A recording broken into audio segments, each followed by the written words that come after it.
నమస్తే, నా పేరు తేజస్విని. బీసీఎన్ న్యూస్ కి స్వాగతం. ముందుగా ముఖ్యాంశాలు. టెక్నాలజీ సాయంతో ఆంధ్రప్రదేశ్ ని నేరరహిత రాష్ట్రంగా తీర్చిదిద్దాలి. పోలీసులకు పిలుపునిచ్చిన ముఖ్యమంత్రి చంద్రబాబు. ఎన్టీఆర్ కాలనీలోని పెండింగ్ పనులను అతి త్వరలోనే పూర్తి చేసి ఇళ్లను అందుబాటులోకి తీసుకొస్తాం. మంత్రి కొలుసు పార్థసారథి స్పష్టీకరణ.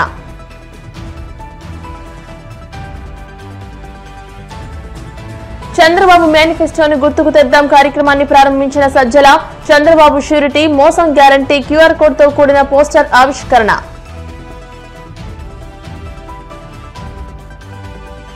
ఫోన్ ట్యాపింగ్ కేసుపై తెలంగాణ బీజేపీ ఎంపీ రఘునందన్ రావు ఆగ్రహం. సిట్ దర్యాప్తు ఒక డైలీ సీరియల్లా సాగుతోందని విమర్శ. టెక్నాలజీ సాయంతో ఆంధ్రప్రదేశ్ ని నేరరహిత రాష్ట్రంగా తీర్చిదిద్దారని ముఖ్యమంత్రి చంద్రబాబు పోలీసులకు పిలుపునిచ్చారు. టెక్నాలజీతో దర్యాప్తు ఎలా చేయాలో వివేక హత్య కేసే ఉదాహరణని చంద్రబాబు చెప్పారు. గుంటూరు ఆర్వీఆర్ అండ్ జేసీ కాలేజీలో నిర్వహించిన AI for AP police hackathon 2025 కార్యక్రమంలో సీఎం చంద్రబాబు పాల్గొన్నారు. నేరాల కట్టడికి వేగవంతమైన దర్యాప్తునకు పోలీస్ విభాగం టెక్నాలజీని వినియోగించుకునే అంశంపై ఈ హ్యాకథాన్ ఏర్పాటు చేసింది. ఏపీ పోలీస్ విభాగం, అమెరికాకు చెందిన 4 సైట్ ఏఐ సంస్థలు ఈ హ్యాకథాన్ నిర్వహించాయి. ఈ హ్యాకథాన్ లో 160కు పైగా టీంలు పాల్గొన్నాయి. ఈ టీంలతో సీఎం చంద్రబాబు కొద్దిసేపు ముచ్చటించారు.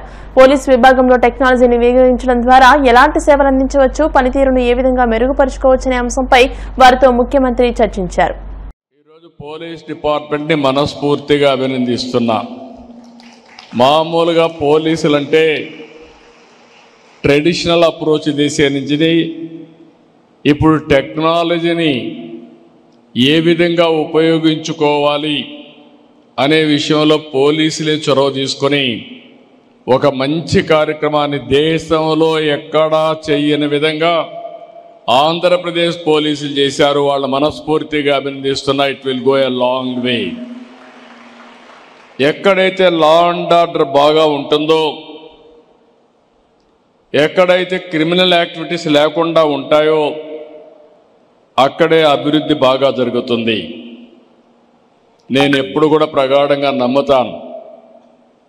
నేను టెక్నాలజీ పైన ఎంత శ్రద్ధ పెట్టానో లా అండ్ ఆర్డర్ పైన కూడా, యాంటీ సోషల్ ఎలిమెంట్స్ పైన ఉక్కుపాదం పెట్టాను.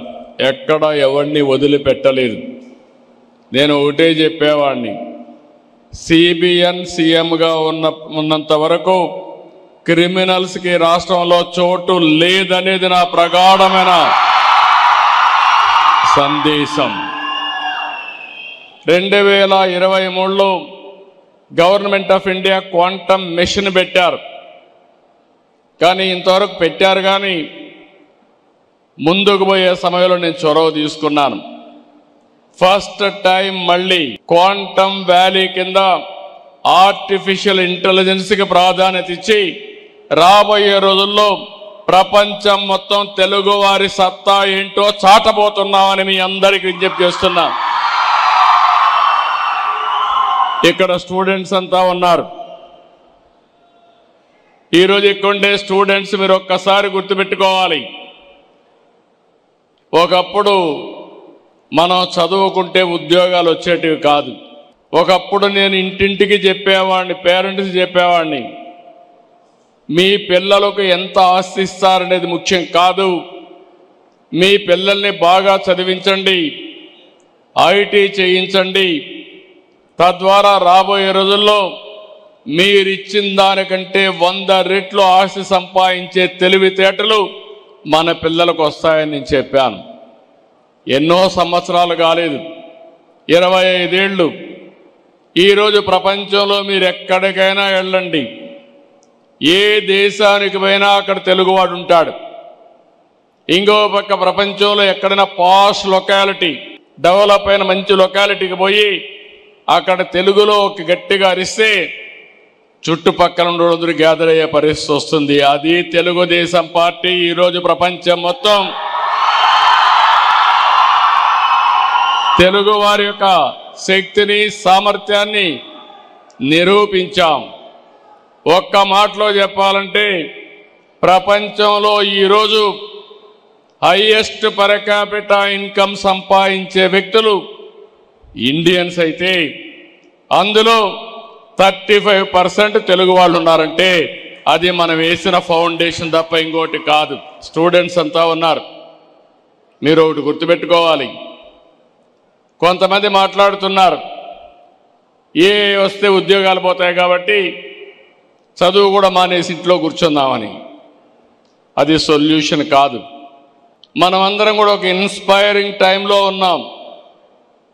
ఇక్కడుండే స్టూడెంట్స్కి మీకు అందరికీ విజ్ఞప్తి చేస్తున్నా, ఈరోజు మీరందరూ గుర్తుంటే ఆలోచిస్తే ప్రభుత్వం అంతా కూడా ఏ విధంగా నేను ఆలోచిస్తున్నానని ఒక విషయం చెప్తున్నాను మీకు. భారతదేశానికి ఆధార్ ఉంది.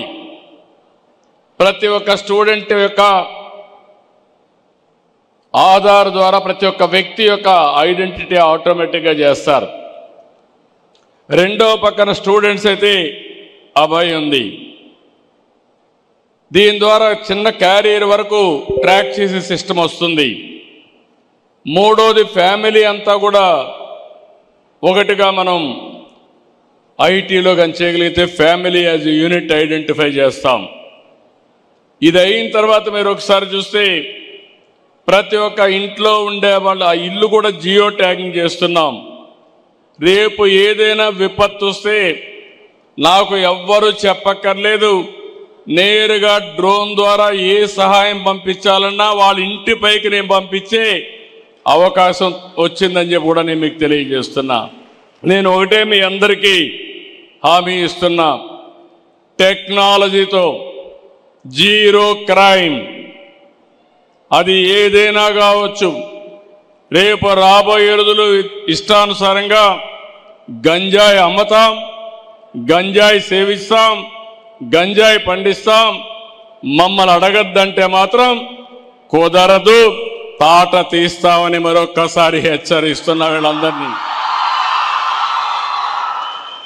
ఆడబిడ్డల్ని గొడవ చేస్తాం, వేధిస్తాం, లేకపోతే అత్యాచారాలు చేస్తాం. కానీ మమ్మల్ని అడగద్దంటే ఒకటే హామీ ఇస్తున్నా, అదే అలాంటి వారికి చివరి రోజు అవుతుందని మరొక్కసారి హెచ్చరిస్తున్నా. తమాషా అనుకోవద్దండి. ఒకప్పుడు ఏ లేనప్పుడే చూపించా, టెక్నాలజీ లేనప్పుడే చూపించా. ఇప్పుడు పగడ్బందీగా టెక్నికల్ ఎవిడెన్స్ అంతా పెట్టి ఎవడైనా తప్పు చేస్తే తిరిగి తప్పు చేసే ఆలోచన లేకుండా ఏం చేయాలో చేసి చూపిస్తుంది ఈ ప్రభుత్వాన్ని మరొక్కసారి మీ అందరికీ తెలియజేస్తున్నా. ఈరోజు పోలీస్ శాఖ తీసుకున్న ఈ నిర్ణయం చాలా సంతోషం. ఒక పాజిటివ్ నిర్ణయం తీసుకున్నారు. వారిని మనస్ఫూర్తిగా అభినందిస్తూ రాష్ట్రంలోని పేదలందరికీ సకల సౌకర్యాలతో కూడిన పక్కా ఇళ్లు కట్టిస్తామని ఎన్టీఆర్ కాలనీలోని పెండింగ్ పనులను అతి త్వరలోనే పూర్తి చేసి ఇళ్లను అందుబాటులోకి తీసుకొస్తామని మంత్రి కొలుసు పార్థసారథి పేర్కొన్నారు. విశాఖపట్నం జిల్లా ఆనందపురం మండలంలోని గిడిజాల, అనకాపల్లి జిల్లా సబ్బవరం మండలంలోని పైడివాడ అగ్రహారం గృహ నిర్మాణ లేఅవుట్లను స్థానిక ఎమ్మెల్యేలు గంటా శ్రీనివాసరావు, పంచకల రమేష్ బాబులతో కలిసి ఆయన సందర్శించారు. నిర్మాణాల కోసం అందుబాటులో ఉంచిన ఇనుము, ఇసుక, ఇతర ముడి సరుకులను నిర్మాణ దశలో ఉన్న ఇళ్లను పరిశీలించారు. ఆయా లేఅవుట్లలో ఉన్న తాజా పరిస్థితిని పరిశీలించి అక్కడ లబ్ధిదారులతో మాట్లాడి వారి సమస్యలు అడిగి తెలుసుకున్నారు. పెద్ద ఎత్తున ఈ రాష్ట్రంలో పేదవాళ్ళకి ఇల్లు నిర్మించేవారనే ఏదైతే ఆలోచన ఉందో ఆ ఆలోచనలో కార్యక్రమాలు పెట్టడం కోసం ఈ కాలనీలన్నింటినీ కూడా గత ప్రభుత్వం ప్రారంభించింది. కేంద్ర ప్రభుత్వ సహకారంతో ఇల్లు కడుతున్నాము, ఇళ్లలో నివాసం ఉండాలంటే సౌకర్యాలు లేకపోతే నివాసం ఉండలేము అనే ఆలోచన లేకపోవడం కానివ్వండి. చంద్రబాబు నాయుడు గారు ప్రభుత్వంలో 2.5 లక్షల రూపాయలు ఎప్పుడు 14-19 అంటే 10 సంవత్సరాల క్రితం ఏదైతే యూనిట్ కాస్ట్ ఉందో ఒక ఇంటికి 2.5 లక్షల రూపాయలు ప్రతి పైసా రాష్ట్ర ప్రభుత్వం నుంచి ఖర్చు పెట్టి చంద్రబాబు నాయుడు గారు ఇల్లు కట్టిస్తే తర్వాత వచ్చిన ప్రభుత్వం జగన్మోహన్ రెడ్డి గారి ప్రభుత్వం ఆ 2.5 లక్షల నుంచి 30,000కి తగ్గించేసుకునే రాష్ట్ర ప్రభుత్వ వాటాని కేవలం 700 మందికి మాత్రమే డాక్టర్ లోన్లో రిలీజ్ అయినాయి 35,000 రూపాయలు. ఆ 35,000తో మొత్తం పూర్తి చేసుకోవాల్సిన బాధ్యత లబ్ధిదారుల మీద ఉంది. అదేవిధంగా ఎవరైతే కాంట్రాక్ట్ చేశారో వాళ్ళ మీద కూడా ఉంది. కాబట్టి లబ్ధిదారులు నేను కోరుకున్నది ఒకటే మీకు మనం చేస్తామని, నేను మీరు ఒక పక్క ఇల్లు అద్దెలు కట్టుకుంటూ ఉన్నారు, అంతేకాకుండా ఇంత సౌకర్యవంతమైన కాలనీలో ఉంటున్నారని చెప్పేసి నేను భావించట్లా. దయచేసి ఈ కార్యక్రమాన్ని సద్వినియోగం చేసుకోమని చెప్పేసి కోరుతా ఉన్నాను. ఏదైతే 35,000 రూపాయలు మీకు డ్వాక్రా లోన్ తరపున ఇల్లు కట్టుకోవడానికి లోన్ ఇచ్చారో దాన్ని కనుక మీరు ఈ ఇంటికి వాడుకునేటట్లయితే మీకు తప్పకుండా ఆ ఇల్లు పూర్తవుతుంది, కొద్దిగా గొప్ప మిగులుతుంది. అటువంటి వాళ్ళకు కూడా ఈ 16 మందిలో ఎంతమంది అయితే ఎస్సీలు, బీసీలు, ఎస్టీలు ఉన్నారో ఈ 2,15,000 కాకుండా ఎస్సీ బీసీలకైతే మరో 50,000 రూపాయలు, ఎస్టీలకైతే మరో 75,000 రూపాయలు ఇచ్చే కార్యక్రమం కూడా. ఎందుకంటే చంద్రబాబు నాయుడు గారు మన కూటమి ప్రభుత్వం యొక్క లక్ష్యం ఏంటంటే ఈ 4 సంవత్సరాల్లో అర్హత ఉన్న ప్రతి ఒక్కరికి కూడా ఇల్లు నిర్మించి వారికి ఇవ్వాలనేది ఈ ప్రభుత్వం యొక్క లక్ష్యం. ఎందుకు ఇంపార్టెంట్ ప్రోగ్రామ్ అంటే వేలాది ఇళ్ళు అంటే మనకి తమ్ముడిపల్లి కానీ ఇక్కడ కానీ మొత్తం దాదాపు 14,000-15,000 ఇళ్ళు. అంటే 15,000 ఇళ్ళు అంటే దాదాపు 50,000-60,000 మంది జనాభా ఉండే ప్రాంతం. అంటే ఒక పెద్ద మున్సిపాలిటీతో సమానం. అన్ని వేల ఇళ్ళు నిర్మాణం గతంలో మొదలుపెట్టి మరి రకరకాల కారణాలతోటి ఇవన్నీ అసంతృప్తిగా ఉన్నాయి, అసంపూర్తిగా. మరి ఈరోజు మనకు ఒక డైనమిక్ మినిస్టర్, నాకు ప్రత్యేకించి బాగా ఆప్తులు, మేమిద్దరం కూడా గతంలో కంబైన్డ్ ఆంధ్రప్రదేశ్ లో కలిసి మంత్రివర్గంలో ఉన్నవాళ్ళం, మంత్రులుగా పనిచేసిన కలిసి. మరి పొలిటికల్ ఫ్యామిలీ, వాళ్ళ నాన్నగారు అయితే ఎప్పుడో మనం చిన్నప్పుడు ఉన్నప్పుడే మచిలీపట్నం ఎంపీగా చేశారు. అటువంటి పొలిటికల్ ఫ్యామిలీ, ప్రజల సమస్యల పట్ల పూర్తి అవగాహన ఉన్న వ్యక్తి. అటువంటి వ్యక్తి ఈరోజు ఈ కీలకమైన శాఖకి మంత్రిగా రావటం, మంత్రిగా వచ్చిన వెంటనే 4 సార్లు అడిగాడు అన్నట్టు ఇట్లా మన కాన్స్టిట్యూన్స్ లో ఈ హౌసెస్ ఒకసారి రిస్పెక్ట్ చేయాలి, అవన్నీ కూడా అసంపూర్తిగా ఉన్న వాటిని కంప్లీట్ చేసి పబ్లిక్ కంప్లీట్ చేస్తే బాగుంటాయి అంటే, మామూలుగా మనకి జనంలో ఒక అభిప్రాయం ఉంది, ఏదో జగనన్న కాలనీలు కాబట్టి ఏదో అరకొర దీంట్లో ఉన్నాయి, సరిగా ఇవి సూటబుల్ కావేమంటే ఒకటే అన్నారు. అంతా మన మైండ్ సెట్ పెట్టి ఉంటుంది. ఈ రోజుకి మనం పట్టణ ప్రాంతాల్లో చూస్తే మురికి వాడల్లో చిన్న చిన్న ఇంకా పాకల్లో నివసిస్తున్న వాళ్ళు ఉన్నారు.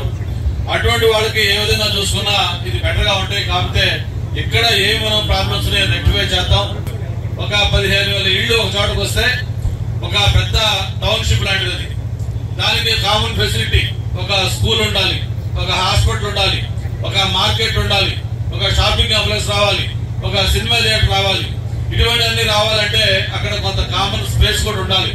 ఇవన్నీ సరిగా వదిలారా లేదా, వదిలితే అవన్నీ ఎలా ఉన్నాయి ఇవన్నీ కూడా డీటెయిల్ గా స్టడీ చేద్దామని చెప్పని ఏదో అధికారులు చెప్పిన మాటలు వినకుండా నేను స్వయంగా వస్తాను, నేను చూస్తాను, చూసిన తర్వాత నిర్ణయం తీసుకుందాం అని చెప్పని ప్రత్యేకంగా ఆల్ ద వే ఈ రోజు ఈ కార్యక్రమం కోసం మినిస్టర్ గారు వచ్చినందుకు ఆయనకి ప్రత్యేకంగా ధన్యవాదాలు, అభినందనలు. అందరూ కూడా హర్షధ్వానాలతో చెప్పడం ద్వారా కోరుతా ఉన్నాం.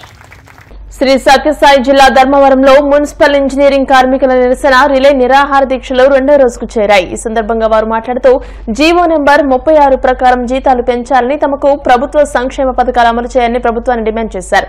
ఈ కార్యక్రమంలో యూనియన్ అధ్యక్షులు బొగ్గు నాగరాజు, జాయింట్ సెక్రటరీ బాబు, కోశాధికారి కాటమయ్య, సలహాదారుడు యోగేష్, ఇంజనీరింగ్ విభాగం జిల్లా ఉపాధ్యక్షులు అనిల్ తదితరులు పాల్గొన్నారు.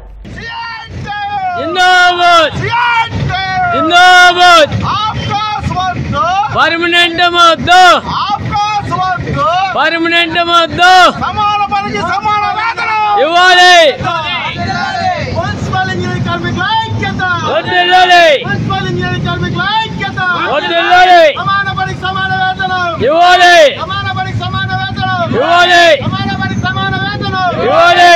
సుప్రీంకోర్టు తీర్పు ప్రకారం 36 జీవో ప్రకారం ఇప్పుడు కాసేపు ప్రకటనలు.